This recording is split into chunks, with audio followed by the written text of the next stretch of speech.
Hey y'all, how's everybody doing? It's Dave here from Flash and Dance DJ and Production Services.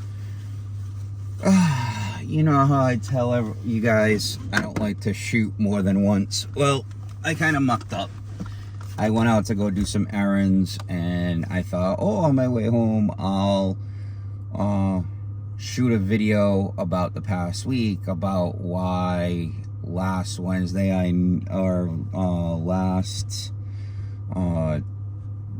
Monday I never did a gig log, and Wednesday I never did tech tip, and that's just because I was too dang busy, to be honest with you. I had a lot on my plate, starting off with the Berkeley 250th. Well, raise a coffee and a glass, that was a good one. So with that one, that started off earlier in the week, doing some planning on Tuesday, finding out some of the bands, touching base with some of the bands throughout the week. Everything went well with that. Then come Friday night around 4 o'clock, we set up a bunch of stuff at the town common. I start getting prepped for it, get some big tents, stuff like that, all set up. Everything's good. Come the day of, which was Sunday, go down, talk to my buddy who was doing the fireworks, and then on top of that, get back, and we have the first couple of bands. Really, really awesome bands. They, people were really impressed. I was impressed with myself with how little of stuff I actually needed to set up. Like, I thought I was going to need to set up what I call deep fills, which is you got your stage and then you have a set that could be 100 feet away forward, or they could be 200-300 feet away, and they basically are delay stacks is the other term for them. So with that being said, so we get through the day and we get to the second from the headliner, and next thing you know, it's a good thing that my friend Cody made the suggestion, let's take your big pop-up and put that over the stage. It's a 15 by 10. It was too wide for the stage. We came up with a solution to be able to bungee it down, so got that all situated. It was a good thing we did, because about 10 minutes into that band set, it decides it wants to drizzle. Funny thing, we start checking the radar after I covered my speakers and all the stuff, and it literally looked like a tornado. It looked like there was a circle with a little bit of green in the middle of it, and around us, literally, it looked like a circle around us on the map, was lightning red. It looked bad. My mom texted me and she's like, hey, are you getting downpours right now? I'm like, no, why? We're only, we got a light rain going on. She's like, because it's lightning and thunder and the skies just opened up. I'm like, yeah, we did not get any of that. So this band just about finishes and that's all done. Goodbye, done, rain's gone. Headliner comes up. Now, I'll talk about this in one of my tech tips. When you're doing a show like that, so I had 2 acoustic performers, I had bell ringers, then 2 full bands. I don't ever tell anybody what to do with entertainment. That's whatever the project I'm working with, that is what they're gonna do. So anyway, one of the things that me and the other AV guy decided, and we kind of told the committee, was that, hey, next year these bell ringers, they have to go on stage because I can't get enough stage volume.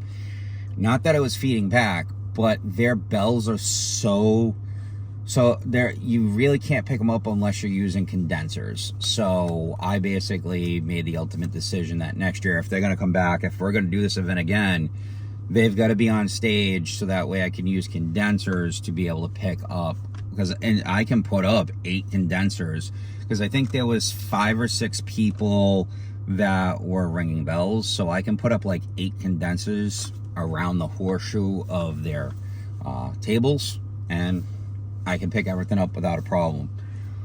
So then headliner comes up. Now, one of the things I'm going to talk about also, and this is part of it for the tech tip, is when you have a show like that, just setting up monitors works well if you just not set it and forget it, but if you set it in a generic way.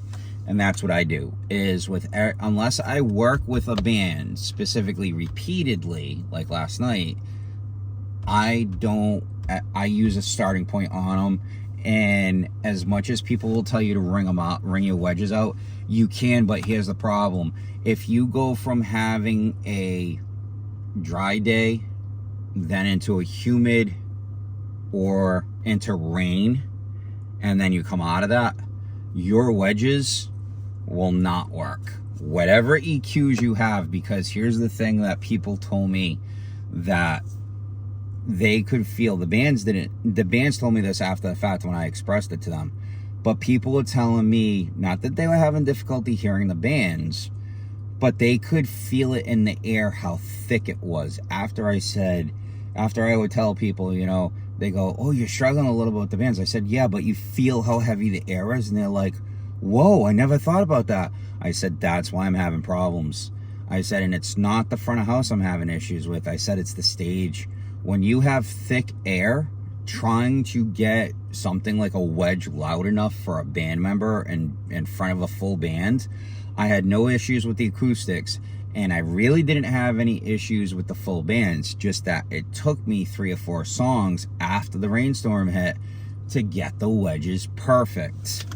So during that first full band set, everything, after the first song, everything was good. But then when the rain started, then not that I had feedback, but I had to start making some adjustments. I'm one of those people that I don't care if you're on stage.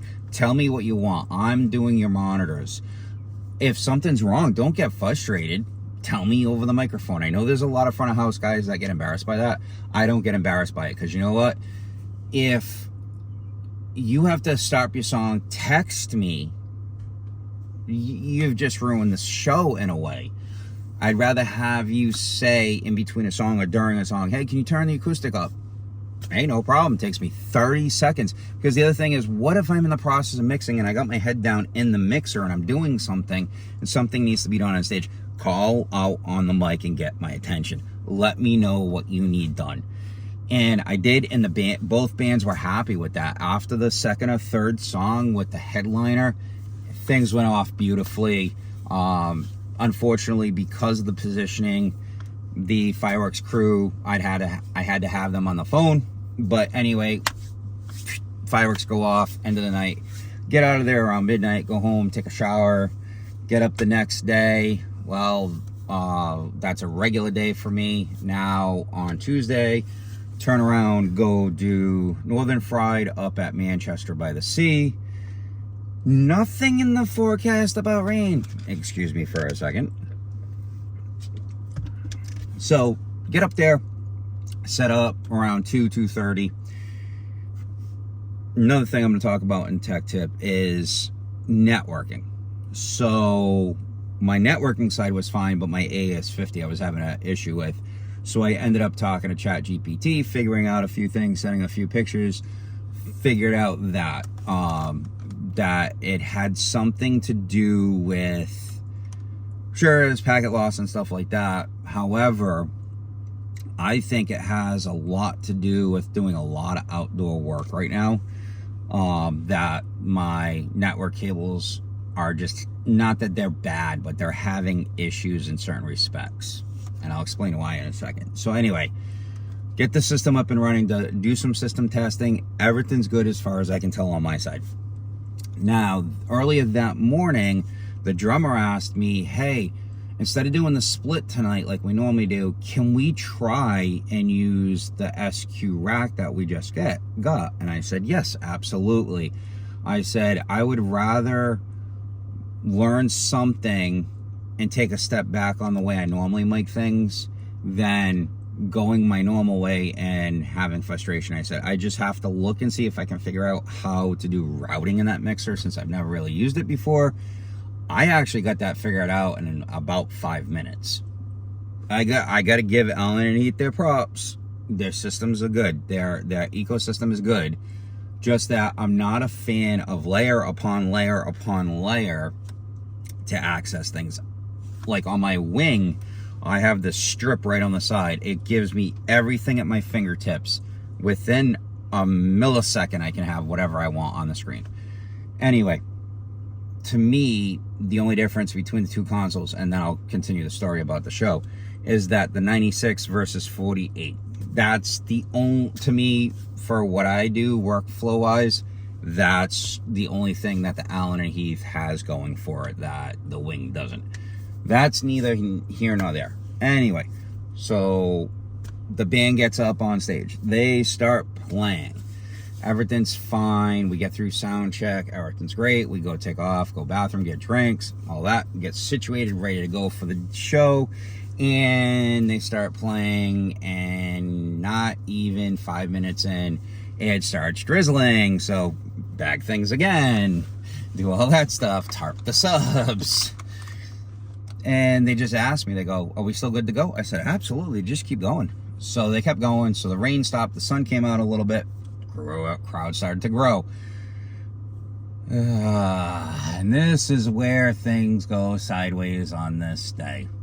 Shortly after that, starts to drizzle a little bit more. I'm like, okay, time to start putting stuff away in the truck. So I put my stuff, which is all the extra stuff, into the trailer. Get that all done so it's all situated. Did I have some water in some of my totes and stuff? Absolutely. No harm, no foul. Get everything packed away. Everything's good, that needs to be packed away. And no word of a lie, they go from a drizzle to 25 minutes later having an absolute downpour with 40-mile-an-hour gusts. Was not pretty. We get everything shut down and that, and I just start taking one thing at a time. Power wires, XLR cables, whatever I needed to do, one thing at a time. Get those tucked away into the trailer and leave them out. Here's another thing we're going to talk about during my tips. This is the third item. Do not, whatever you do, if you are at an event and you have stuff bagged, you have stuff tarped, you have cables out, do not put them away. Especially if you got humid or hot weather coming, don't do it. Because what's going to happen is you're going to allow those cables to stay wet. And number two, you're going to allow different things, gremlins as I call them, to creep into your system. Rust or whatever could creep into the system. Anyway, so I left my cables out that night. They left and went off to go get dinner or something. And then I came back. I dropped the trailer off at the shop, went home, took a shower. So then Thursday comes. I'm covering for a friend of mine doing the Westport Summer Concert Series. I go check on my stuff, though, at some point on Wednesday, and it seems like everything's drying out. Even my speakers weren't bagged or anything like that. So that's what I ended up doing Thursday morning. After I got up and ran a couple of errands, I went and I put my stuff back together in the trailer so it was easy to move.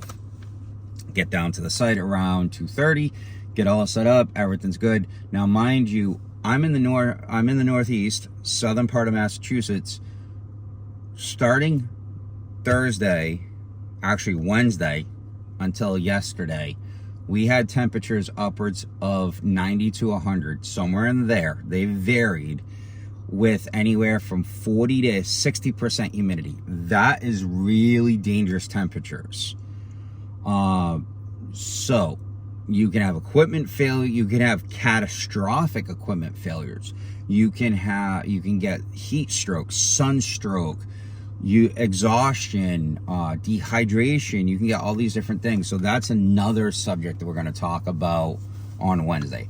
How did I survive drinking and food wise?